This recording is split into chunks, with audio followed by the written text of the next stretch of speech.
Welcome to SP Sharma classes. तो आज की क्लास में हम सीटर और एस्टेट में आए गए प्रीवियस ईयर क्वेश्चंस को पढ़ेंगे जो सितंबर 2016 में पूछा हुआ था, जो डायरेक्ट चाइल्ड पेडागोगी से हैं। तो आइए डिस्कस करते हैं फर्स्ट क्वेश्चन। तो फर्स्ट क्वेश्चन में पूछा हुआ है कि two students read the same passage yet construct entirely different interpretation of its meaning. यानी कि दो जो बच्चे होते हैं वो सेम पैसेज को पढ़ते हैं, पर उनकी जो समझ के हिसाब से वो उसका दो तरह से मतलब निकालते हैं। तो ये स्टेटमेंट दे रखी है, उसके बारे में इनमें से कौन सी चीज़ें सही होंगी। तो पहला है, it is not possible and the students need to read the passage. यानी कि ये तो पॉसिबल ही नहीं हो सकता और छात्र को क्या करना चाहिए, उसको दोबारा पढ़ना चाहिए। फिर सेकंड में बोला हुआ है कि it is possible because the student has not explain the passage. यानी कि ये पॉसिबल हो सकता है क्योंकि हो सकता है कि टीचर ने उन्हें अच्छे से समझाया ना हो। तीसरे में बोला हुआ है कि it is possible because different factor affect learning of individual in varied ways. यानी कि ये पॉसिबल हो सकता है क्योंकि जो हर किसी का जो पढ़ने की अधिगम करने की जो हर इंसान की क्षमता अलग अलग होती है, इस वजह से ये पॉसिबल हो सकता है। और फोर्थ में बोला हुआ है it is not possible because learning is not meaning making. कि ये तो पॉसिबल हो ही नहीं सकता क्योंकि अधिगम का मतलब कुछ अर्थ समझना नहीं होता है। ओके, तो देखो यहाँ पे हमने चारों ऑप्शंस को देखा। पहले में बोला हुआ था कि दोबारा पढ़ने की बात हुई थी, तो ये तो गलत हो जाएगा क्योंकि बेसिकली अगर दो इंसान अगर एक चीज़ को अलग अलग उसका मतलब निकाल रहे हैं तो वो इसलिए निकाल रहे हैं क्योंकि ये विकास के सिद्धांत के हिसाब से हर इंसान का विकास अलग होता है। इस वजह से उसकी जो सोचने की क्षमता भी होगी या पढ़ने की क्षमता वो अलग अलग होगी। इस वजह से क्या होगा कि उन्होंने जो मतलब समझा है वो भी अलग होगा। इस वजह से ऑप्शन नंबर थर्ड में जो बोला हुआ था कि डिफरेंट फैक्टर डिफरेंट वो लर्निंग को हर इंसान के हिसाब से होता है, वो यहाँ पे सही हो जाएगा। बाकी जो ऑप्शन थे रीडिंग का, दोबारा पढ़ने का, और कि टीचर ने दोबारा समझाया नहीं, सेकंड में बोला हुआ था, और फोर्थ में बोला हुआ था कि लर्निंग मेकिंग नहीं होती, वो इनकरेक्ट हो जाएगा। बाकी थर्ड ऑप्शन करेक्ट है। फिर है क्वेश्चन नंबर 2 है, according to the national curriculum framework 2005 की जो NCF दिया हुआ था उसके हिसाब से जो अधिगम learning is dash and dash in the character. यानी कि 2005 के NCF में आखिर जो लर्निंग के बारे में कौन सी चीज़ें बताई हुई थी, उसकी जो कैरेक्टरिस्टिक बताए हुए थे। पहला है एक्टिव और सोशल। यानी कि एक्टिव मतलब कि बहुत एक्टिव, यानी कि हम जहाँ पे बच्चे बहुत ही एक्टिव रूप से काम करें, उनको फर्स्ट लर्निंग की वो खेल के मतलब चीज़ों को खेल कर सीखे। सोशल में मतलब हम उसे समाज से जोड़ के देखें, ये बात बोला थी। सेकंड में बोला है पैसिव और सिंपल। यानी कि बच्चे इसमें क्या करें, बस रटने पे फोकस करें, कुछ काम ना करें, बस बैठे रहें। पैसिव लर्नर क्या होता है, जब इंसान कुछ करता नहीं है, पैसिव हो जाता है। और एक्टिव में बच्चे बहुत ही एक्टिव होते हैं। सिंपल मतलब कुछ खास नहीं है, बस सामान्य रूप से चीज़ों को सीखे, इसमें ये बोला हुआ है।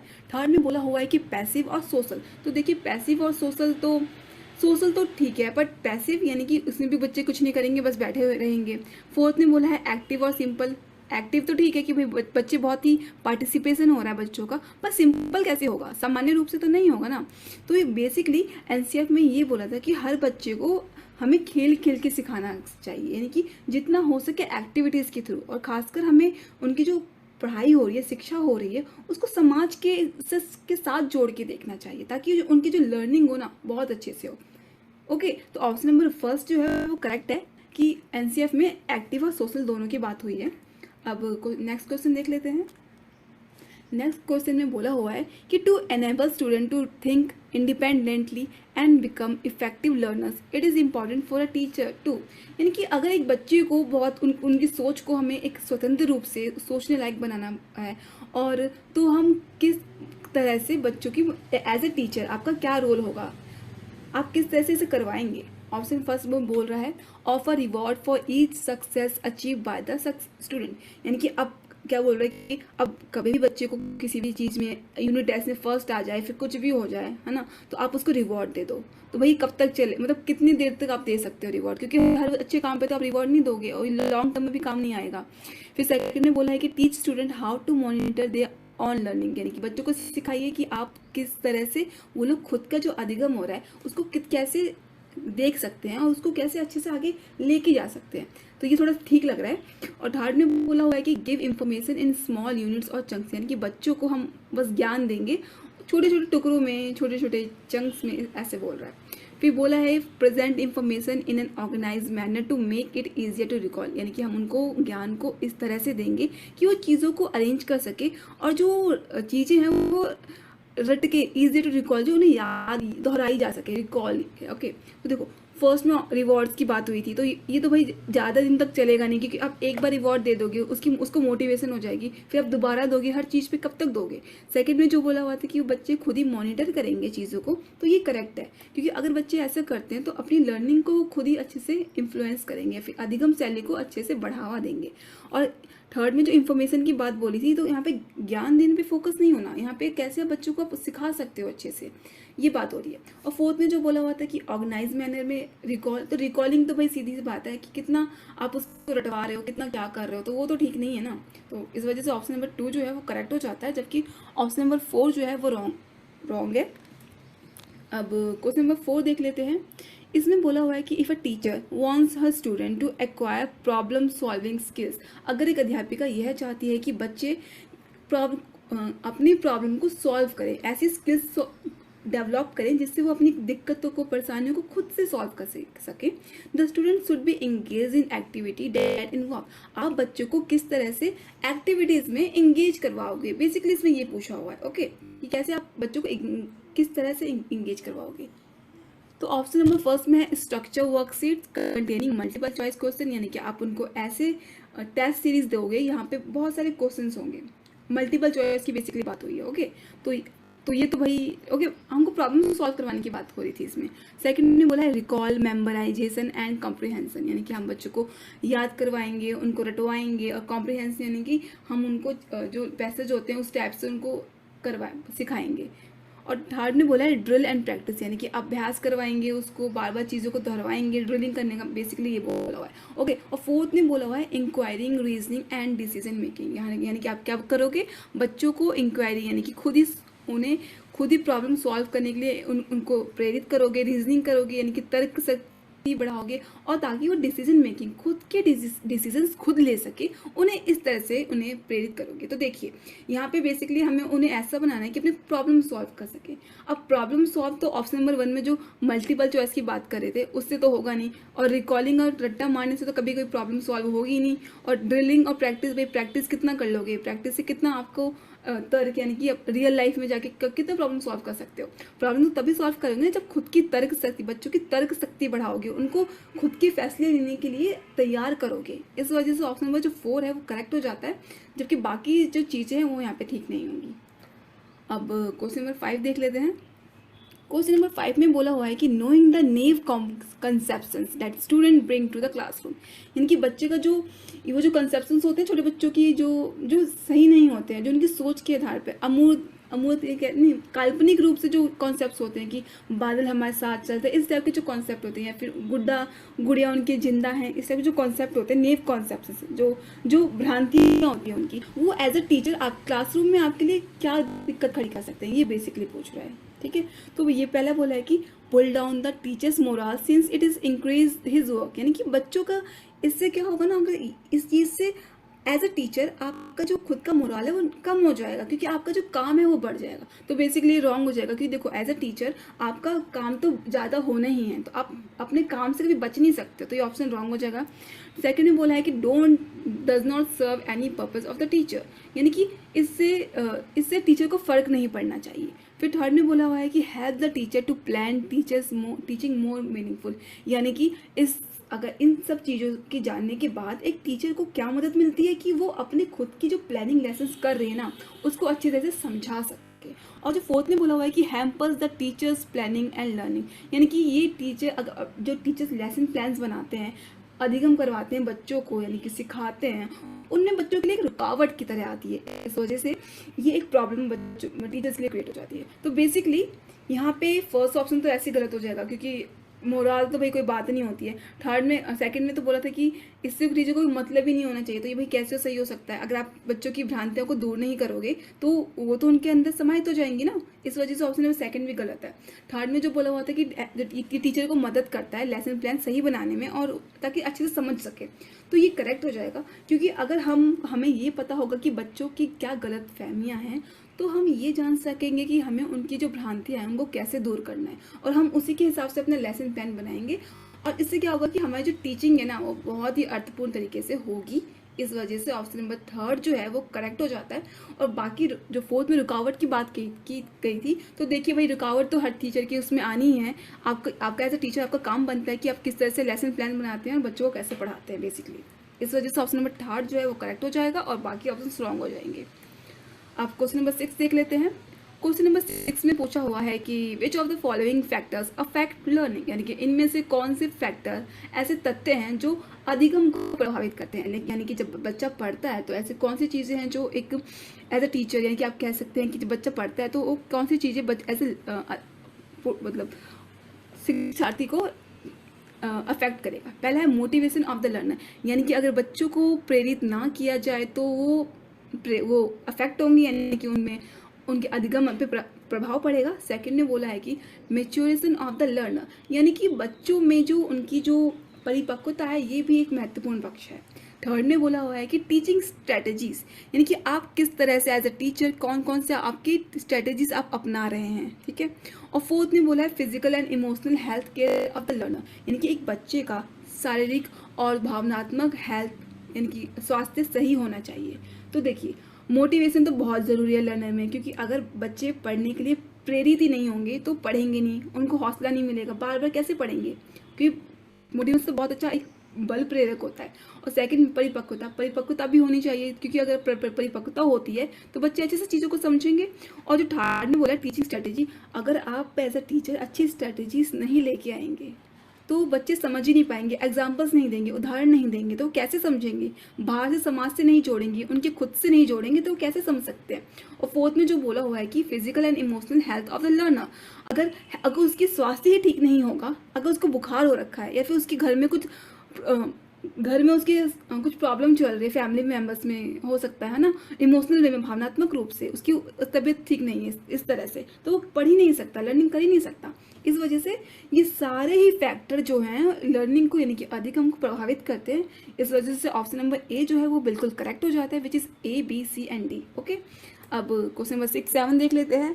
तो क्वेश्चन नंबर 7 में बोला हुआ है कि मीनिंगफुल लर्निंग इज, यानी कि जो अधिगम एक अच्छा अधिगम अर्थपूर्ण रूप से कब होता है। तो पहला ऑप्शन है कि pairing and association between the stimulus and the response, यानी कि हम स्टिमुलस और रिस्पॉन्स यानी कि दो को जोड़ के देखते हैं। फिर है imitation of adults and more able pairs, यानी कि नकल करना, हम बड़ों की नकल करते हैं और बड़ों की जो साथ में उनकी नकल होगी। फिर थर्ड बोला हुआ है कि passive receiving of the given information, यानी कि आप पैसिव रिसीवर, यानी कि आप क्या कीजिए, आप क्या कीजिए, आप बस बैठे रहिए एज ए स्टूडेंट, आपको स्टूडेंट को कुछ नहीं करना, बस बैठा रहना है और बस याद करें। खुद कोई एक्टिविटीज़ ना करें, एक्टिव ना हो, कुछ एक्टिविटी ना करने, बस रटने पे फोकस कीजिए, उससे पढ़ाइए, ये करवाइए। ओके, वो बस बैठा रहेगा और इन्फॉर्मेशन को याद करता रहेगा, पैसिव रिसीवर बन जाएगा।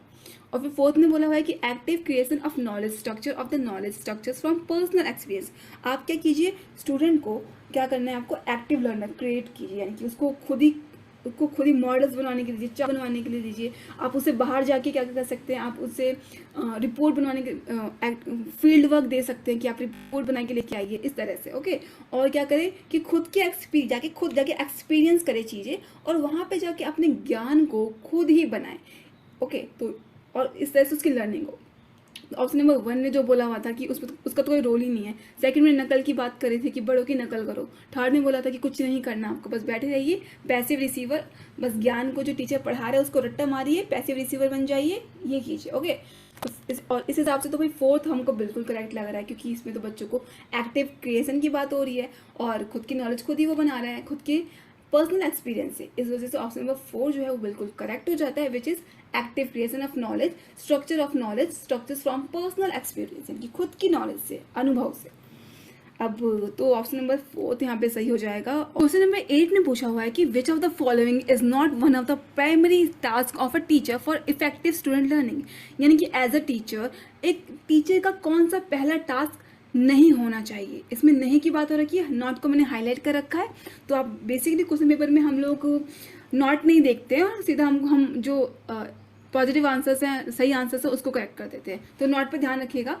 तो क्वेश्चन नंबर ऑप्शन 1 में बोला है कि इनमें से कौन सा टीचर को प्राइमरी टास्क नहीं होना चाहिए? पहला है कि transmitting information to the student in a deductive manner, यानी कि आप क्या कीजिए, स्टूडेंट में एक इन्फॉर्मेशन को ट्रांसमिट करते रहिए, ये आपका पहला काम है। सेकंड बोला है कि knowing the concept that student bring to the classroom, आपको ये पता होना चाहिए कि जो स्टूडेंट्स है वो कौन कौन से कॉन्सेप्ट जानता है और क्लासरूम में वो कितना पढ़ा रहा है, मतलब कैसे वो चीज़ों को क्लासरूम में लेके आता है। फिर थर्ड में बोला हुआ है कि requiring student to respond to high order questioning, यानी कि आप जो स्टूडेंट है उसको हाई ऑर्डर की क्वेश्चंस है उसको आंसर देने आने चाहिए। फिर बोला है कि teaching student how to monitor and improve their own learning by efforts, यानी कि आप बच्चों को सिखाइए कि किस तरह से वो अपने ही खुद के अधिगम को हाई लेवल पे लेके जा सकते हैं। तो इसमें जो ऑप्शन नंबर ए है वो इनकरेक्ट है, क्योंकि देखो पहला है कि हमको खाली बच्चों को इन्फॉर्मेशन को ट्रांसमिट करना है, यानी कि आपका एज ए टीचर आपका ये प्राइमरी काम कभी नहीं हो सकता कि आप बच्चों में बस ज्ञान को ट्रांसफर करते रहिए, आपको उसे सिखाना है, आपको उसको चीज़ों को कॉन्सेप्ट सिखाने हैं। सेकंड में जो बोलते कॉन्सेप्ट की बात की गई थी कि आप बच्चे के कॉन्सेप्ट को जानिए वो कितना जानता है और उसके हिसाब से पढ़ाइए, यही बोला है, तो वो तो करेक्ट है कि हमें कॉन्सेप्ट है। और थर्ड में बोला हुआ था कि हम उसके जो क्वेश्चन उसको सिखा रहे हैं उसको हाई लेवल पे लेके जाना है, ताकि वो बच्चे उसका हाई क्वेश्चंस का भी जो लेवल अच्छा है उसका भी आंसर दे सके, ये नहीं कि खाली सिंपल क्वेश्चंस का आंसर दे सके जो इजी है, ये बल्कि हाई लेवल पे ले जा सके। फोर्थ में जो बोला हुआ था कि आपको उसे सिखाना पड़ेगा कि उस खुद की परफॉर्मेंस को कैसे सही करना है, तो ये भी सही है, खाली जो ऑप्शन नंबर 1 है वो इनकरेक्ट है। तो इस वजह से हमारा ऑप्शन नंबर जो 1 है वो करेक्ट हो जाएगा, बाकी ऑप्शन रॉन्ग हो जाते हैं। अब क्वेश्चन नंबर 9 में बोला है कि which of the following statement about principle of development is incorrect, यानी कि इनमें से कौन सा जो विकास का सिद्धांत है होते हैं, जैसे कि बहुत से सिद्धांत होते हैं विकास के, इनमें से कौन सी बातें दी गई हैं उनमें से कौन सा सही नहीं है, ये पूछा हुआ है। तो पहला देख लीजिए क्या है, पहला है कि development depends on maturation and, देखो विकास के लिए सबसे महत्वपूर्ण 3 चीज जो होती है परिपक्वता, अधिगम और वंशानुक्रम, है ना। तो ये सब 2 चीज़ें तो हमें दे ही रखी है, तो ये तो करेक्ट ही है कि परिपक्वता मैच्योरेशन भी है और लर्निंग भी है। सेकंड में बोला है कि development take place due to the constant interaction between heredity and environment, क्योंकि क्या हो रहा है यहाँ पे वंशानुक्रम और जो पर्यावरण है उनका मेल मिलाप हो रहा है, इस वजह से ये ठीक है। और नेक्स्ट में बोला है कि every child goes through stages of development yet there are wide individual differences among children, यानी कि हर एक बच्चा अलग अलग स्टेज ऑफ डेवलपमेंट की विकास की हर एक स्टेज से गुजरता है, जैसे चलना हो गया, फिर खड़ा होना हो गया, फिर दौड़ना हो गया, या फिर अलग अलग स्टेज जो विकास की होती है भावनात्मक रूप से, संवेगात्मक रूप से, बौद्धिक रूप से उससे गुजरता है। इस वजह से उनमें क्या होता है विभिन्नताएं पाई जाती हैं, जैसे कि उनकी सोच में हो गया या फिर उनके शारीरिक रूप से हो गया, तो ये भी ठीक है क्योंकि ये सभी विकास के सिद्धांत होते हैं। और फिर है development is a quantitative process which can be measured Presley, यानी कि जो विकास जो होता है वो हम क्वांटिटिव रूप से ही, क्वांटिटिव यानी कि जिसे हम गिन सकते हैं, क्वांटिटी एक मात्रा होना किसी का, उसकी बात हो रही है, क्वालिटी की बात नहीं कही है। जबकि जो विकास होता है वो क्वांटिटी और क्वालिटी यानी कि गुणात्मक और जो मात्रात्मक रूप से दोनों ही तरह से होता है, और बल्कि इसमें खाली एक का नाम ले रहे हैं क्वांटिटिव का और खाली उसी की बात हो रही है। इस वजह से ऑप्शन नंबर जो 4 है वो इनकरेक्ट है, क्योंकि जो विकास जो होता है वो खाली सिर्फ गिना तो जा सकता है, मेजर किया हाइट नाप सकते हैं, पर एज अ आप उसकी भावनात्मक पक्ष को तो गुणात्मक रूप से ही देखेंगे ना, या फिर उसकी जो हम लोग कह सकते हैं कि ये मोरल डेवलपमेंट उसका होता है, जो उसका जो मोरल डेवलपमेंट होता है वो कैसे नापोगे? मोरल डेवलपमेंट तो कोई क्वांटिटिव चीज़ है नहीं, क्वालिटेटिव है कि उसको हम गुणात्मक रूप से जोड़ सकते हैं ना। इस वजह से ये जो 4 है वो गलत है, बाकी सारे ऑप्शंस करेक्ट हैं। अब नेक्स्ट देख लेते हैं क्वेश्चन नंबर 10। क्वेश्चन नंबर 10 में बोला हुआ है कि the unique interaction of dash and dash can result in different path and outcomes of development, यानी कि इनमें से कौन सी 2 चीज़ें आपस में मिलकर यानी कि बच्चों के विकास में सबसे अच्छी भूमिका के रूप में हम देखते हैं। ये बोल रहा है कि दोनों अलग अलग रास्ते पे हैं पर दोनों का जो आउटकम है ना डेवलपमेंट के लिए बहुत सही है यूनिक इंट्रैक्शन से। तो पहला है चैलेंजेस एंड लिमिटेशन। ये चैलेंजेस का कोई मतलब ही नहीं है, चैलेंजेस क्या होंगे डेवलपमेंट में? हाँ चैलेंजेस होते हैं, बट बेसिकली 3 फैक्टर हमको ध्यान में रखना है। इन्वायरमेंट होता है, दूसरा हेरिडिटी होता है, और तीसरा लर्निंग होती है। 3 चीज़ होती है डेवलपमेंट के अंदर, है ना। तो सेकंड में जो हेरिडिटी एंड इन्वायरमेंट बोल रखा है, में सीधा हमको आंसर सही टिक करना पड़ेगा, क्योंकि हेरिडिटी एंड इन्वायरमेंट ही ऐसे 2 फैक्टर्स होते हैं जिनकी वजह से एक बच्चे का जो विकास होता है, फिर उसकी डेवलपमेंट होती है, वो अच्छे से होती है। और थर्ड में स्टेबिलिटी और चेंज, यानी कि एक ठहराव होना और बदलते रहना, वो तो ठीक है, बट वो उसके पार्ट्स हो सकते हैं। उसके बेसिकली जो मेन कॉन्सेप्ट है वो हेरिडिटी, इन्वायरमेंट और लर्निंग का है। और फोर्थ ने बोला था एक्सप्लोरेशन एंड न्यूट्रिशन। तो ये तो भाई शारीरिक रूप से हमको ज़रूरत हो सकती है, बट विकास में सिर्फ इन दोनों के आउटकम से नहीं होता, क्योंकि ये सारे जो ऑप्शंस है ना, चैलेंज और लिमिटेशन, ये इसके अंदर के सब पार्ट होते हैं। जैसे कि स्टेबिलिटी और चेंज, ये बदलते नहीं हैं, ये सब बात हो गई है। एक्सप्लोरेशन, न्यूट्रिशन शारीरिक रूप से काम आएंगे, पर सारे जो बेसिकली मेन चीज़ तो हेरिडिटी और इन्वायरमेंट है। ओके, इस वजह से अब क्वेश्चन नंबर 11 में बोला हुआ है कि which of the following is true of school and socialisation, यानी कि इनमें से जो स्कूल और समाजीकरण के बारे में कौन से 2 पक्ष सत्य हैं, यानी कि सही हैं। स्कूल और समाजीकरण क्या होता है? स्कूल समाजीकरण यानी कि 2 फैक्टर बताइए कि समाजीकरण का कौन सा है। पहला ऑप्शन है school is an important agent of socialisation, यानी कि जो स्कूल होता है वो जो समाजीकरण का एक महत्वपूर्ण पक्ष है। सेकंड है school does not play any role in socialisation. तो ये तो बिल्कुल गलत हो जाएगा, क्योंकि बोला हुआ है कि स्कूल जो होता है ना, वो समाजीकरण में बिल्कुल भी महत्वपूर्ण रोल नहीं देता। तो देखिए 6 घंटे जो बच्चा होता है स्कूल में रहता है, तो समाजीकरण में इसका रोल कैसे नहीं होगा। थर्ड में बोला है कि school play very little role in socialisation, यानी कि समाजीकरण में जो स्कूल होता है वो बहुत ही छोटा रोल, कम भूमिका निभाता है। तो स्कूल जो होता है वहाँ पे बच्चे अपने दोस्त बनाते हैं, नए नई चीज़ें सीखते हैं। तो समाजीकरण का तो पहला मतलब समाजीकरण का तो उसमें बहुत बड़ा रोल है। फोर्थ में बोला हुआ है कि school is the first primary agent of socialisation. अब देखिए यहाँ पे फर्स्ट में हमने देखा कि इंपॉर्टेंट रोल बोल रहा है, और फोर्थ में बोल रहा है कि first primary role agent. First primary agent यानी कि ऐसी पहली जो समाजीकरण की पहली जो रूप है वो है स्कूल, पर स्कूल नहीं होता है। स्कूल सेकंड हो सकता है, सेकंड है ना कि फर्स्ट। फर्स्ट चीज़ क्या होगी? जो बच्चा सबसे पहले जहाँ पर वो मिलता है, जहाँ पे सीखता है, और वो होता है उसका घर और आस पड़ोस। तो जो घर और आस पड़ोस होता है वो प्राइमरी एजेंट होता है, जबकि जो स्कूल होता है वो सेकेंडरी होता है। इसलिए ऑप्शन नंबर 4 भी गलत है, और खाली ऑप्शन नंबर फर्स्ट जो है वो हमको सही दिख रहा है, क्योंकि स्कूल जो है वो बहुत महत्वपूर्ण भूमिका निभाता है समाजीकरण, सोशलाइजेशन में। इस वजह से अब क्वेश्चन नंबर, इस वजह से ऑप्शन नंबर फर्स्ट हमारा करेक्ट हो जाएगा। अब क्वेश्चन नंबर 12 देख लेते हैं कि which of the following statement is correct about Jean Piaget's theory of cognitive development. Jean पियाजे की थ्योरी जो संज्ञानात्मक विकास की थी, जो कॉग्निटिव डेवलपमेंट की थी, जिसमें बच्चे का 4 स्टेजेस होते हैं, उसके हिसाब से बच्चा अपने दिमाग बौद्धिक रूप से सोचता है, समझता है और चीज़ों को समझता है। ओके, तो उसके बारे में बोल रहा है कि ये चारों पॉइंट्स के हिसाब से इनमें से कौन सा सही नहीं है, ये बोला हुआ है। तो पहला है कि पियाजे argue that instead of progressing through stages cognitive development is continuous, यानी कि जो स्टेज जो संज्ञानात्मक रूप होता है वो लगातार होता है, कंटिन्यूअस होता है। फिर बोल रहा है पियाजे has propose 5 distinctive stages of cognitive development. तो देखिए 5 नहीं थे, 4 थे, इसलिए ऑप्शन सेकंड रॉन्ग है। थर्ड में बोला है कि the stages are invariant which means that no stage can be skip, यानी कि जो स्टेजेस हैं, 4 स्टेजेस दिए, वो बहुत ही ज़रूरी होते हैं, इनवेरिएंट यानी कि बहुत ही उनका महत्वपूर्ण रोल है। इस वजह से हम कोई भी स्टेजेस को स्किप नहीं कर सकते, क्योंकि ये देखिए ये सही बात है, क्योंकि अगर किसी भी बौद्धिक किसी भी 4 जो स्टेज होते हैं कि सेंसरी मोटर स्टेज हो गया, सेंसरी मोटर स्टेज हो गया, है ना, और कॉन्क्रीट हो गया, नॉन फॉर्मल हो गया, इस तरह से जो चारों स्टेज हैं जितने भी हैं, एक भी को नहीं छोड़ा जा सकता, क्योंकि अगर हम छोड़ देंगे तो नेक्स्ट पे कैसे जाएंगे? एक के बाद एक ही तो सीखते हैं बच्चे चीज़ें। फिर फोर्थ में है the sequence of the stages can vary according to the culture context of children, यानी कि यहाँ पे क्या बोल रहा है कि बच्चों का जो ये कॉग्निटिव डेवलपमेंट में चीज़ें किस चीज़ें प्रभावित, क्या सांस्कृतिक रूप से प्रभावित कर सकती हैं, ये प्रभावित करती हैं।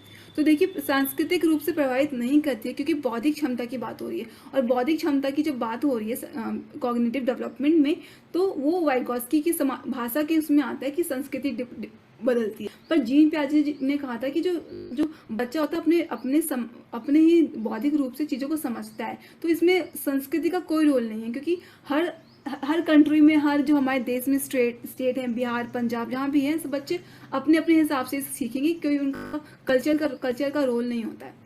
और इस वजह से जो ऑप्शन नंबर हमारा जो थर्ड है वो करेक्ट हो जाता है कि इसमें हम किसी भी स्टेज को स्किप नहीं कर सकते, क्योंकि अगर स्किप करते हैं तो नेक्स्ट पे कैसे पहुंच सकते हैं बिना एक स्टेप के आगे गए हुए। तो आइए देखते हैं नेक्स्ट क्वेश्चन। तो क्वेश्चन नंबर 13 में बोला हुआ है कि the concept of conservation as propose by Jean पियाजे मीन्स, यानी कि जीन पियाजे ने जो संरक्षण यानी कि कंजर्वेशन की बात बोली है, उसके हिसाब से जो कॉन्सेप्ट है वो है क्या, उसका मतलब क्या है। इसका पहला ऑप्शन है कि it is important to protect wild life and forest, यानी कि बहुत ज़रूरी है कि हम वाइल्ड लाइफ और फॉरेस्ट को प्रोटेक्ट करें। सेकेंड में बोला हुआ है कि certain physical properties remain the same even when outward appearance are change, यानी कि आप भले ही बाहर की जो चीज़ें हैं वो बदल जाए, पर आउटवर्ड अपीयरेंस चेंज, यानी कि जो पर फिजिकल प्रॉपर्टीज जो होती हैं वो कभी नहीं बदलती, इसमें ये बोल रहा है। और फिर थर्ड में बोला है कि one can arrive at correct conclusion by systematically testing hypothesis, यानी कि हाइपोथेसिस होता है कि जब हम किसी चीज़ के बारे में पहले से जो एक कहते हैं कि परिकल्पना करते हैं कि ये चीज़ सही यही होगा, तो वो परिकल्पना जब करेक्ट होती है, उसकी बात कर रहे हैं हम, उसको सही तरीके से जब वो सही निकलता है हमारी परिकल्पना। फोर्थ ने बोला है कि taking the perspective of others into the consideration in an important cognitive development, यानी कि दूसरों की जो बातों को हम पर्सपेक्टिव को महत्व देते हैं, ये बहुत ही इंपॉर्टेंट रोल करता है कॉग्निटिव एबिलिटी में। तो देखिए यहाँ पर जो कंजर्वेशन की बात हो रही है, तो पहले तो वाइल्ड लाइफ और फॉरेस्ट की कोई, क्योंकि ये बौद्धिकता की बात है ना कि ये सब चीज़ों की। बाकी जो सेकंड में बोला हुआ है कि फिजिकल प्रॉपर्टीज कभी नहीं बदलती है, भले ही जो बाहर से चीज़ें हैं वो बदल जाए, यानी कि फिजिकल प्रॉपर्टीज यानी कि जो उसकी मेन प्रॉपर्टीज होती हैं, बेसिकली ये चीज़ें कॉन्सेप्ट जो होते हैं वो नहीं बदलते हैं, बाहर से भले कुछ भी बदल जाए। इस तरह से जो ऑप्शन नंबर बी है वो करेक्ट है, बाकी सारे ऑप्शंस रॉन्ग है यहाँ पे, क्योंकि बाकी सब में संरक्षण की कंजर्वेशन की ये सब बातें नहीं होती हैं। अब क्वेश्चन नंबर 14 देख लेते हैं। क्वेश्चन नंबर 14 में बोला हुआ है कि match the following in the logic in the Harvard Gardner's theory of multiple intelligence, यानी कि ये जो 4 पॉइंट दे रखे हैं उसे हमें हार्वर्ड की जो थ्योरी है मल्टीपल इंटेलिजेंस की, जो साइंटिस्ट दिए थे उन्होंने, उसके हिसाब से अरेंज करना है। ओके, तो इसमें क्या है कि इसमें डिफरेंट टाइप्स के जो लोग होते हैं उनके अकॉर्डिंग टू देयर इंटेलिजेंस वो उस फील्ड में जाते हैं। और जैसे म्यूजिक की बात कर रहे हैं पहले ऑप्शन में, तो म्यूजिक वाले लोग क्या करेंगे, बेसिकली वो लोग वायलिन ही तो बज जाएंगे, जो ऑप्शन नंबर डी में बोला हुआ है।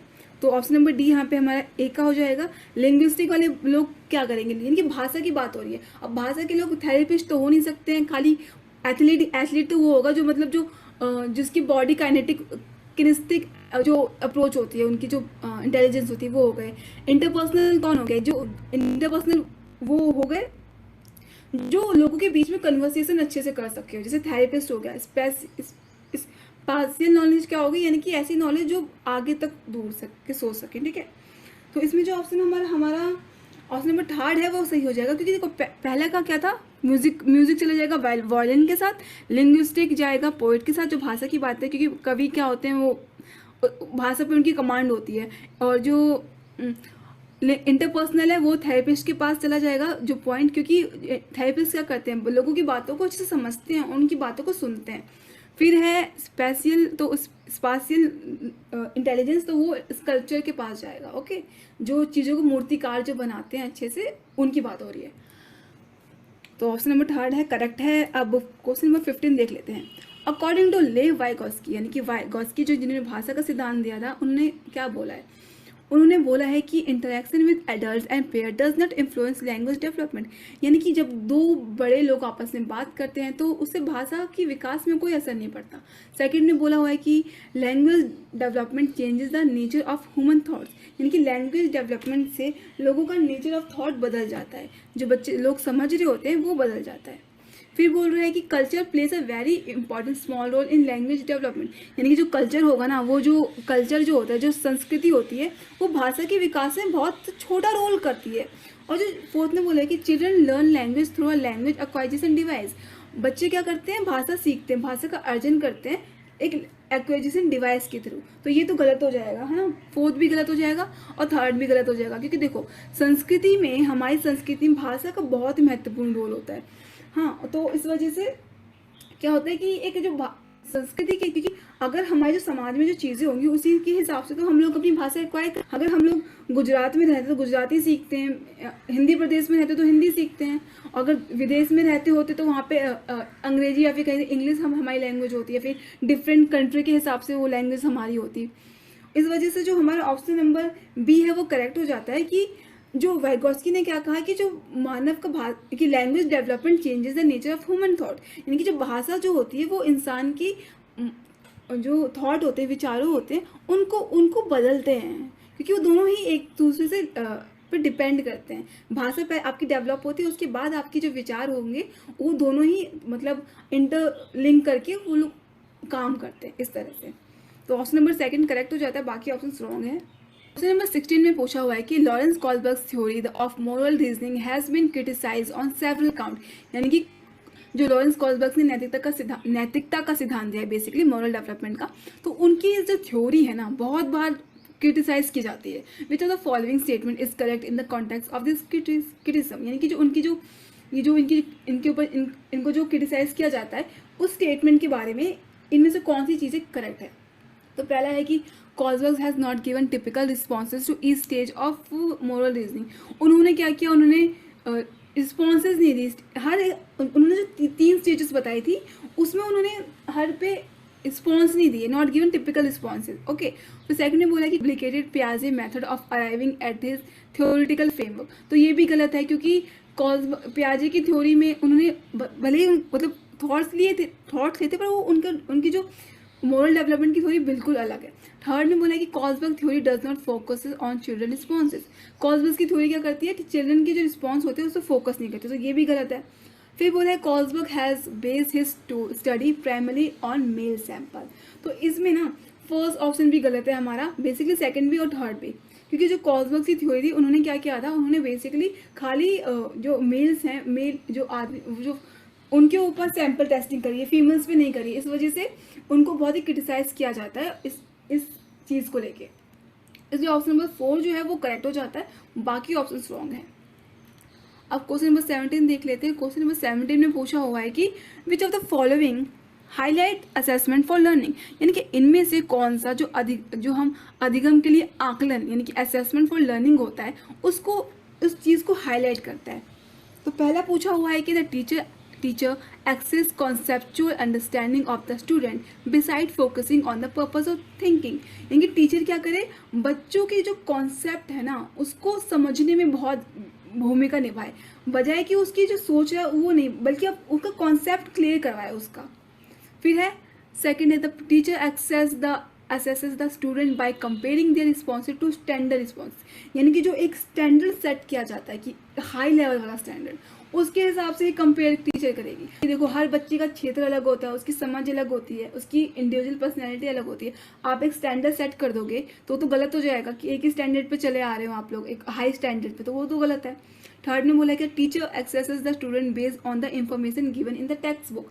आप क्या करो, टीचर आप लिखी हुई हैं, बताई गई हैं, उसी के हिसाब से बच्चों को एक्सेस कीजिए, तो ये भी गलत हो जाएगा। देखिए क्योंकि खाली टेक्स्ट बुक्स पे कोई थोड़ी ना नहीं भरा जा सकता है, काफ़ी टीचिंग का तो बहुत वाइड स्पेस होता है, काफ़ी फैला क्षेत्र है इसका, तो इस वजह से आप खाली टेक्स्ट बुक के हिसाब से करेंगे तो वो तो गलत हो जाएगा। फोर्थ में बोला हुआ है कि teacher assess a student based on her performance in comparison to other, यानी कि टीचर क्या करेगा, स्टूडेंट को दूसरे बच्चों से कंपेयर करेगा उसकी परफॉर्मेंस को, तो ये तो बिल्कुल भी गलत है, क्योंकि आप अगर हर बच्चे की एबिलिटी अलग है तो उसकी जो स्किल्स हैं वो भी तो अलग होंगे ना। आप खाली एक ही पे खाली मार्क्स के हिसाब से तो फोकस करके कंपैरिजन करके कितना सही ठहरा सकते हैं उसको। इस वजह से ऑप्शन नंबर जो सेकंड है और जो थर्ड और फोर्थ है वो बिल्कुल इनकरेक्ट हो जाएंगे। स्टैंडर्ड की बात की गई और सेकंड में किताबों की बात कही, थर्ड में किताब की बात की गई है, फोर्थ में बोला कंपैरिजन करो। इस वजह से ऑप्शन में जो फर्स्ट है वो करेक्ट होगा कि आप बच्चों की कॉन्सेप्ट को अच्छे से बताइए, उसको उसे समझाइए, इस वजह से और फोकस कीजिए उसकी प्रोसेस ऑफ थिंकिंग पे, है ना, सोचने में, क्योंकि कॉन्सेप्ट को उसको समझ में आना चाहिए, ये असेसमेंट का बेसिकली होना चाहिए। इस वजह से ऑप्शन नंबर फर्स्ट है वो करेक्ट हो जाएगा, बाकी ऑप्शन रॉन्ग है। क्वेश्चन नंबर 18 में बोला हुआ है कि चाइल्ड सेंटर्स पेडागोगी मीन्स, यानी कि एक छात्र पे चाइल्ड सेंटर पेडागोगी यानी कि ऐसी शिक्षा जहाँ पर एक विद्यार्थी महत्वपूर्ण होता है ना कि शिक्षक। ओके, तो फर्स्ट बोला हुआ है कि the teacher dictating the children with what should be done, यानी कि अब टीचर क्या करेगा, बच्चों को बताएगा कि भाई आपको क्या करना है, आपको हम जो बता रहे हैं आपको वही काम करना है। तो ये तो होगा नहीं, क्योंकि अगर एक चाइल्ड सेंटर्ड अप्रोच आप ला रहे हो तो आपको बच्चों के हिसाब से काम करना है ना। आपको एज अ टीचर आप उस पर चीज़ें थोप नहीं सकते हो ना, आप उसको सिखाइए, बट आप उसको रट्टा उसको उस पर उसको फोर्स मत कीजिए। सेकंड ने बोला है कि giving primary to children experience to their voice, यानी कि आपका यानी कि प्राथमिकता ये होनी चाहिए कि बच्चे का जो अनुभव है ना उसको ही उसके हिसाब से भी आंसर दे। अगर उसको आंसर अपने क्वेश्चन आंसर वो कर रहा है तो ये नहीं कि आप रटने पे फोकस कर रहा है, ये नहीं बोल रहा, कह रहे कि आपका मेन फोकस होना चाहिए कि आप बच्चों के अनुभव पे फोकस करवाइए, वो खुद ही अपनी बातों को बताएं। और थर्ड ने बोला हुआ है कि enabling the children to follow prescribed information, अब बच्चा क्या करेगा, आपने जो इन्फॉर्मेशन दी है उसी को बस फॉलो करेगा। आगे किताबी ज्ञान को लेके आप रटने पे फोकस करवाइए कि आप कहिए कि आप ऐसे समझिए, है ना, तो ये भी गलत हो जाएगा। फोर्थ ने बोला है कि teacher leading all the learning in the classroom, teacher क्या करेगा, जितना भी लर्निंग मटेरियल हो रहा है क्लास में उसको आगे तक लेके जाएगा, उसी को लीड करेगा। यानी कि टीचर अब यहाँ पे तो भाई टीचर को एज ए लीडर को इस्टेब्लिश कर रहे हैं। यहाँ पे चाइल्ड सेंटर कैसे होगा, चाइल्ड सेंटर खाली सेकंड में हमको दिख रहा है, क्योंकि वहाँ पे बोल रहे हैं कि बच्चे खुद ही अपने अनुभव को बताएंगे और आंसर्स अपनी खुद की आवाज़ आंसर्स देंगे। इस वजह से ऑप्शन नंबर बी है वो करेक्ट हो जाता है। बाकी ऑप्शन ये टीचर अप्रोच का, टीचर सेंटर्ड की ही बात हो रही है, इस वजह से यहाँ पे हमारा क्वेश्चन नंबर सेकेंड है करेक्ट हो जाता है। अब क्वेश्चन नंबर 19 देख लेते हैं। क्वेश्चन नंबर 19 में बोला हुआ है कि which of the following statement describe पियाजे and Vygotsky view on the language and thought correctly. अब देखिए हमारे पास दो सिद्धांतवादी दो आए हैं, मतलब वाइगोस्की और पियाजे का था कॉग्निटिव डेवलपमेंट की थ्योरी और वाइगोस्की का था भाषा अर्जन, यानी कि बच्चे क्या करते हैं अपने समाज से अपनी भाषा सीखते हैं। अब दोनों का देखो कैसे इसमें जोड़ के बता रहा है।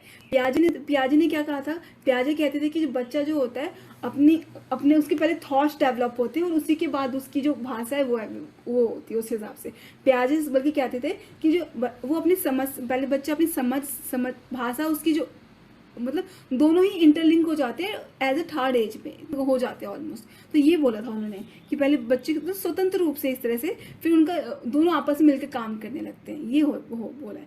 तो फर्स्ट ऑप्शन में बोला है कि according to Vygotsky thoughts emerges first, यानी कि वाइगोस्की के हिसाब से वाइगोस्की की पहले थॉट्स आते हैं और फिर बोला एंड अकॉर्डिंग टू पियाजे language has a profound effect on thought, यानी कि और पियाजे के हिसाब से जो भाषा का इफेक्ट होता है, यानी कि लैंग्वेज का इफेक्ट होता है थॉट्स आपके जो विचारों पे होता है।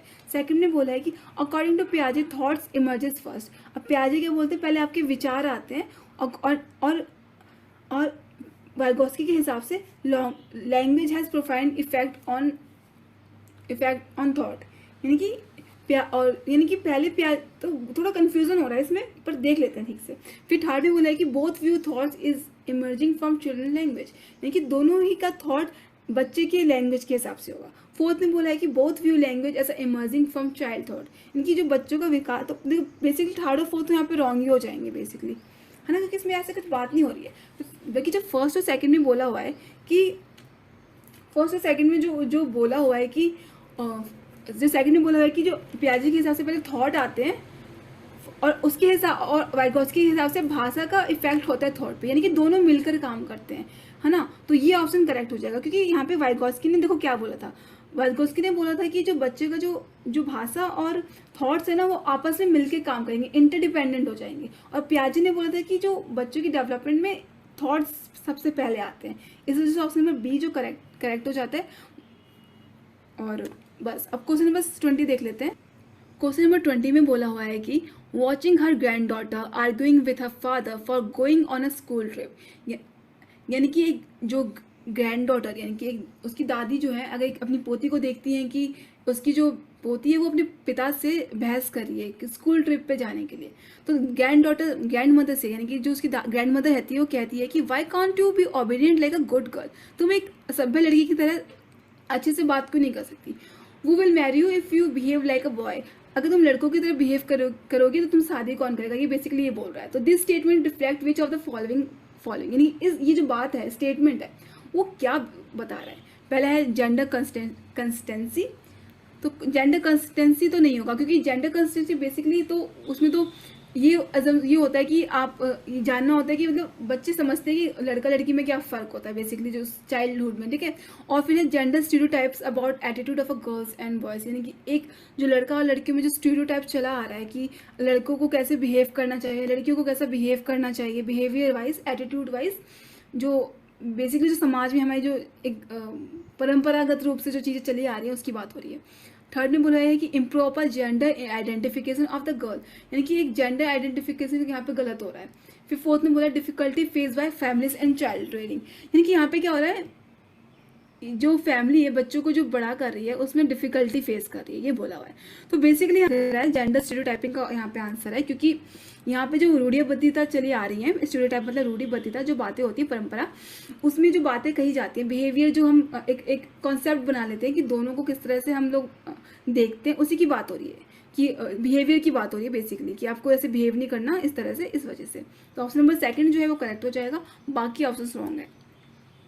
अब क्वेश्चन नंबर 21 में बोला हुआ है कि which of the following statement about assessment are correct, यानी कि जो हम बच्चों का आकलन करते हैं उनमें से इनमें से कौन सी स्टेटमेंट करेक्ट है।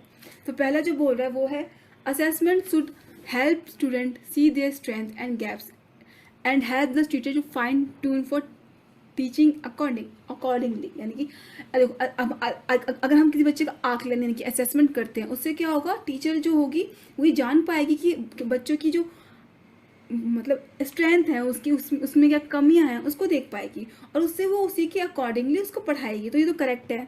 फिर है assessment is meaningful only if comparative evaluation of student are made, यानी कि अधिगम तभी सफल होता है, अर्थपूर्ण होता है, जब आप दो लोगों के बीच में कंपैरिजन करवाए, फर्स्ट कौन है, सेकंड कौन है, थर्ड कौन है, इससे फोकस करोगे। तो ये तो भाई गलत हो जाएगा, क्योंकि ये सही नहीं है। फिर थर्ड है कि assessment should assess not only memory but also understanding and application, यानी कि असेसमेंट सिर्फ याद करने की बात नहीं है, इसको हमें समझना पड़ेगा और कैसे इम्प्लीकेट करना है ये भी होगा। तो ये तो यानी कि इसमें क्या बोला कि खाली इसमें रट्टा मारने की बात नहीं होनी चाहिए, समझने की भी बात होनी चाहिए। तो ये भी करेक्ट लग रहा है। फिर है फोर्थ है कि assessment can't be purposeful if does not include fear anxiety, यानी कि असेसमेंट कभी भी पर्पसफुल नहीं होता अगर उसमें डर का जो एंजाइटी की भावना है उसको दूर ना किया जाए, does not induce fear anxiety. तो ये भी ठीक आंसर क्या है।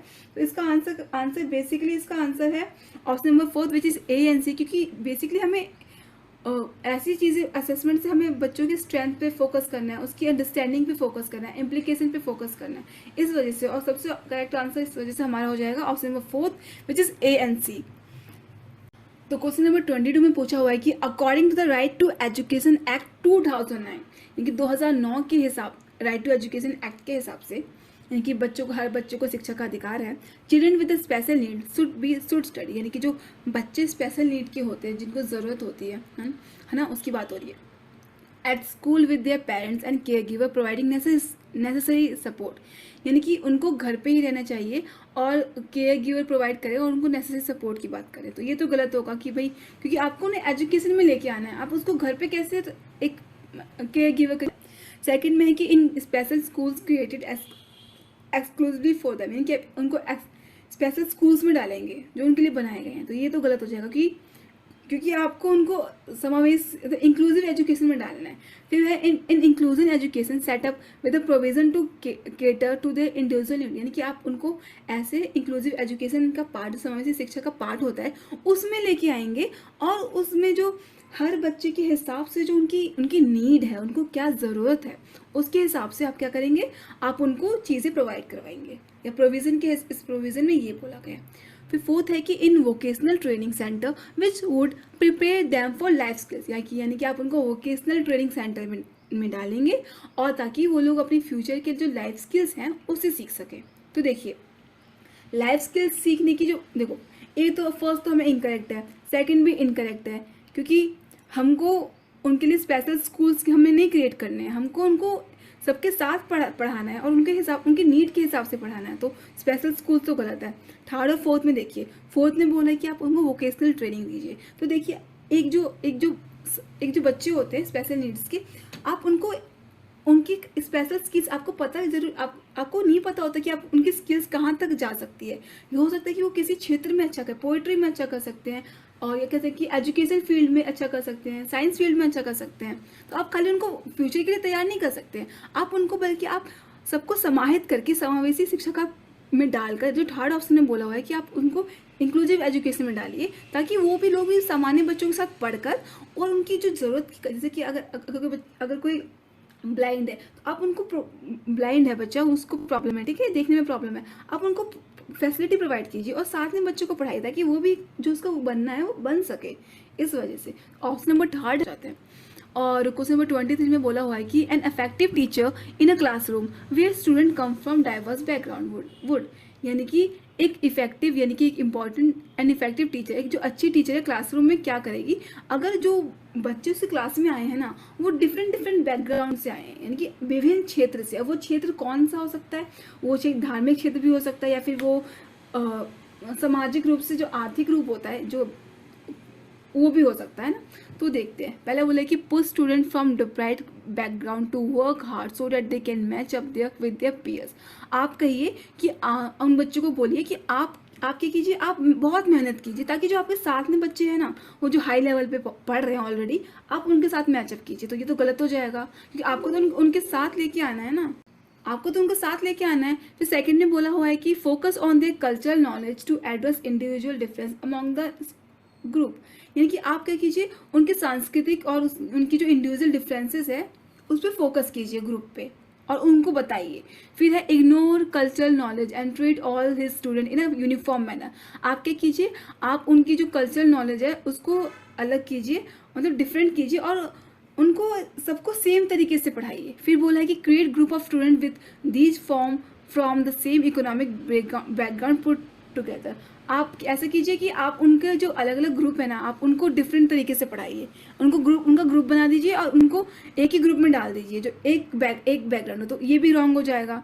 और जो थर्ड में बोला कि इग्नोर कल्चरल नॉलेज, यानी क्योंकि कल्चरल नॉलेज को इग्नोर करें तो वो भी गलत हो जाएगा। और सेकंड में बोलते हैं focus on the cultural knowledge, तो ये करेक्ट हो जाएगा क्योंकि हम उनकी कल्चरल नॉलेज को फोकस करेंगे और जो इंडिविजुअल डिफरेंस है उसको कम करने की कोशिश करते हैं। इसलिए हमारा ऑप्शन नंबर जो अब क्वेश्चन नंबर 24 में है कि मैथ नंबर 24 में बोला है कि match the following principle of development with the correct discrimination, यानी कि हमें इन सिद्धांत, जो विकास के सिद्धांत होते हैं उनके बारे में जो ये सब चीज़ें बता रखी हैं उसके हिसाब से मैच करना है। पहला है प्रॉक्सिमोडियल ट्रेंड, यानी कि इसमें क्या होता है ना कि इसमें बच्चे क्या होता है, सेंटर उनकी जो शारीरिक विकास होता है वो सेंटर से जो दे रखा है, from centre of the body to outward, वो करेक्ट हो जाएगा। तो फर्स्ट का है डी, तो देखिए यहाँ पे फोर्थ में ही ऑप्शन नंबर डी दे रखा है तो हमारा ये करेक्ट हो जाएगा। और सैप्लो कैजुअल ट्रेंड जो होता है उसमें क्या होता है, जो विकास होता है वो सर से पैर की तरफ होता है, तो मतलब फ्रॉम हेड टू टो, जो इसका सेकंड हो जाएगा। और थर्ड में है इंटर इंडिविजुअल, इसमें क्या होगा, कि बच्चे जो डिफरेंट टाइप से अपने अलग अलग तरीके से उनका विकास होता है, तो इसका ए हो जाता है। फिर है इंटर इंडिविजुअल डिफरेंसेस, इसका क्या होगा, इसका होगा कि एक हर बच्चे की जो रेट होती है, यानी कि जो बढ़ने का जो उनका रेट होता है वो अलग अलग होता है, हर डिफरेंट टाइप से बढ़ता है वो, इस वजह से ऑप्शन नंबर सी इसका करेक्ट हो जाता है। तो क्वेश्चन नंबर 25 में बोला हुआ है कि which of the following statement about cognition and emotion is correct, यानी कि संज्ञान और भावनात्मक में कौन सी चीज़ें करेक्ट होंगी। पहला है cognition and emotions are intertwined and affect each other, यानी कि संज्ञान और भावनाएं दोनों ही एक तरह से जुड़े हुए होते हैं और एक दूसरे को ही अफेक्ट करते हैं। तो ये करेक्ट है वैसे, क्योंकि संज्ञान हमारे दिमाग, अगर हम संज्ञानात्मक रूप से कुछ सोचते हैं फिर चीज़ करते हैं, वो हमारी भावनाएं भी एक तरह से जुड़ी हुई होती है। और सेकंड में जो बोला हुआ था कि cognition and emotions are process independent of each other, यानी कि कॉग्निशन और जो इमोशन है दोनों ही स्वतंत्र रूप से काम कर रहे हैं, तो ये तो ठीक नहीं है क्योंकि दोनों ही एक दूसरे से दोनों ही इंटरलिंक होते हैं। फिर है cognition affect emotions but emotion does not effect cognition, यानी कि जो भावनाएं, जो आपका संज्ञान है दिमागी है वो आपके इमोशंस को तो करेगा, पर जो आपकी भावनाएं हैं वो आपके संज्ञानात्मक रूप से आपको प्रभावित नहीं करेंगी, तो ये भी गलत है। फोर्थ है emotions affect cognition but cognition does not affect emotions, यानी कि जो भावनाएं हैं वो संज्ञान यानी कि कॉग्निशन को तो इफेक्ट करती हैं पर जो संज्ञान है वो नहीं इफेक्ट करता। तो बेसिकली यहाँ पे ऑप्शन नंबर फर्स्ट है वो करेक्ट हो जाएगा, क्योंकि जो संज्ञान, अगर संज्ञानात्मक रूप से हम सोचते हैं फिर कुछ भी करते हैं, फिर तो दोनों ही एक दूसरे से मिले हुए होते हैं। फिर इमोशंस रूप से हमारे कुछ होता है हमको, तो वो भी दिमाग मतलब मानसिक रूप से ही होता है। इस वजह से ऑप्शन नंबर ए है जो है वो करेक्ट है, और बाकी ऑप्शन इनकरेक्ट हो जाते हैं। क्वेश्चन नंबर 26 में बोला हुआ है कि in inclusive classroom with diverse learner, cooperative learning and pair tutoring, यानी कि एक इंक्लूसिव लर्नर जहाँ पर डाइवर्स लर्नर्स यानी कि बहुत ऐसे बच्चे हैं जो बहुत अलग अलग हैं, और कोऑपरेटिव लर्निंग और पेयर ट्यूटरिंग के बारे में बोला है। इसमें क्या करना चाहिए? पहला है should B use only sometimes since it promote comparison with the classmates. हमको कभी कभी इस्तेमाल करना चाहिए क्योंकि इससे क्या होगा, कंपैरिजन को, since it promote comparison with classmate, क्योंकि ये कंपैरिजन को प्रमोट करता है। फिर है should be actively discourage and competitive should be promoted, यानी कि आपको कंपटीशन को बढ़ावा देना चाहिए और इसे डिस्करेज यानी कि आपको उसे बढ़ावा नहीं देना चाहिए, इसको इस वजह से इसको डिस्करेज करना चाहिए। फिर है should be actively promoted to facilitate peer expected, यानी कि आपको इस तरह की जो क्लास में ना इंक्लूसिव समावेशी शिक्षा को आपको प्रेरित करना चाहिए, क्योंकि इससे क्या होगा कि जो हम बच्चों का जो दूसरे बच्चों के प्रति जो स्पेशल नीड के बच्चे हो गए या फिर कुछ विभिन्न तबकों के बच्चे हो गए, उसे एक्सेप्ट करने की, आपस में सब घुल मिलने की जो फैसिलिटी होती है उसको प्रमोट किया जाता है। फोर्थ में है student should not practice and student be segregated based on the abilities. अब देखिए इसमें अलग अलग, इसमें क्योंकि इंक्लूसिव में तो हर टाइप के बच्चे आते हैं, चाहे वो स्पेशल नीड्स हो, चाहे वो विभिन्न तबके के हों, चाहे वो विभिन्न एबिलिटीज़ के हो, जैसे कि सृजनात्मक बच्चे, आइडल बच्चे हो गए, गिफ्टेड बच्चे हो गए, या फिर कुछ है ना इस टाइप से। तो इससे क्या होगा कि आपको इसमें, बट फोर्थ में ये बोल रहा है कि आपको नहीं करना चाहिए, क्योंकि इससे क्या, बल्कि आपको उनकी एबिलिटीज़ के बेसिस पे उन्हें अलग अलग रखना चाहिए। तो ये तो गलत हो जाएगा, तो उसमें फर्स्ट भी गलत हो जाएगा, सेकंड भी हो जाएगा, क्योंकि उसमें डिस्करेज बोल रहा है, उसको समावेशी को ही नहीं लागू करने की बात हो रही है। थर्ड में बोला था कि प्रमोट करना चाहिए ताकि बच्चे आपस में मिलजुल सके, तो ये करेक्ट हो जाता है। बाकी ऑप्शन जो है वो रॉन्ग होगा, क्योंकि अगर हम लोग उनको कोऑपरेटिव लर्निंग करवा रहे हैं, उनको मिला जुला के पढ़ा रहे हैं, तो ये एक इंपॉर्टेंट फैक्टर है। क्वेश्चन नंबर 27 ने बोला है कि a teacher can address diversity in her class by, यानी कि एक अध्यापक है वो किस तरह से बच्चों में डाइवर्सिटीज को, यानी कि जो डाइवर्सिटी इन द सेंस की विभिन्न तबके हो गए, डाइवर्सिटी तभी आएगी ना, कैसे ला सकती है? पहले है एक्सेप्टिंग एंड वैल्यूइंग डिफरेंसेस, यानी कि आप जो अलग अलग क्षेत्र के बच्चे हैं, अलग अलग चीज़ों के साथ आए हैं, आप उनकी जो वैल्यू है उसको एक्सेप्ट कीजिए, वो किस क्षेत्र से आ रहे हैं उसको एक्सेप्ट कीजिए, उनमें जो अलग अलग क्षेत्र या फिर किस तरह से भी कह सकते हैं।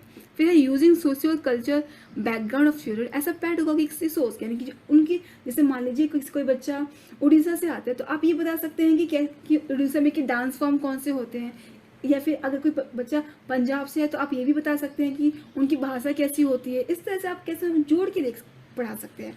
सी में बोला है कि अकोमोडेटिंग डिफरेंट लर्निंग स्टाइल्स, आप क्या कर सकते हैं, अलग अलग टाइप के अधिगम शैलियाँ यूज़ कर सकते हैं बच्चों के बीच में। फिर है giving standard instruction and setting uniform benchmark for performance, आप क्या करें, आप ऐसी क्लासेस में एक स्टैंडर्ड सेट कर दीजिए, हाई स्टैंडर्ड, कि भाई इतने जो बच्चों को 90 मार्क्स ही लेके आने हैं, वो है हाई स्टैंडर्ड। अब बच्चे को हाई, यानी कि आप एक बेंच मार्क यानी कि उस लेवल पे पढ़ाइए, तो ये तो गलत हो जाएगा, क्योंकि हर बच्चे की जो क्वालिटीज़ होती हैं, चीज़ें होती हैं, वो अलग अलग होती हैं, और उस वजह से आपको एक बेंचमार्क, यानी कि आप एक चीज़ यूनिफॉर्म नहीं सेट कर सकते परफॉर्मेंस का, वो अलग अलग स्टैंडर्ड पे ही होता है, वो अलग अलग बच्चे अलग अलग हिसाब से ही सीखते हैं। इस वजह से खाली ऑप्शन नंबर डी जो है वो इनकरेक्ट हमको दिख रहा है डाइवर्सिटी में, बाकी जो ए बी सी हैं वो करेक्ट है। इस वजह से हमारा ऑप्शन नंबर 4 जो है वो करेक्ट हो जाता है, which is A B and C. अब नेक्स्ट क्वेश्चन नंबर 28 देख लेते हैं।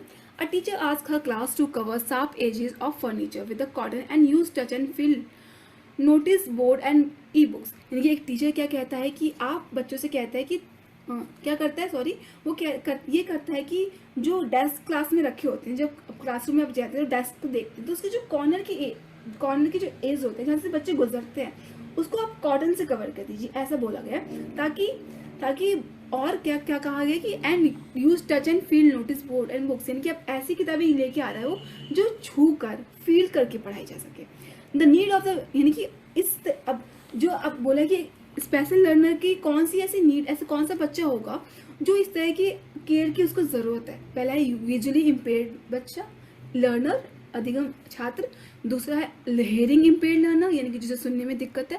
थर्ड में है लर्निंग अधिगम शैली में जिसको प्रॉब्लम हो रही है। फोर्थ है सोशली डिसएडवांटेज लर्नर। तो देखिए, अगर किसी बेसिकली फील की बात हो रही है, अब छू के तो खाली जो विजुअली बच्चे हैं वो ब्रेल लिपि से पढ़ते हैं, और अगर वो किसी रास्ते से गुजर रहे हैं, अगर उनके पीछे डेस्क पे बैठना है, तो अगर वो कॉर्नर से चलते हैं देख नहीं पाएंगे, तो हो सकता है उनके हाथ लग जाए, कहीं चोट लग जाए, तो इस वजह से उसे कॉटन से कवर कर दिया जाता है। इस वजह से ऑप्शन नंबर 1 जो है वो करेक्ट हो जाता है, विच इज इम्पेयर्ड लर्नर। अब क्वेश्चन नंबर 29 देख लेते हैं।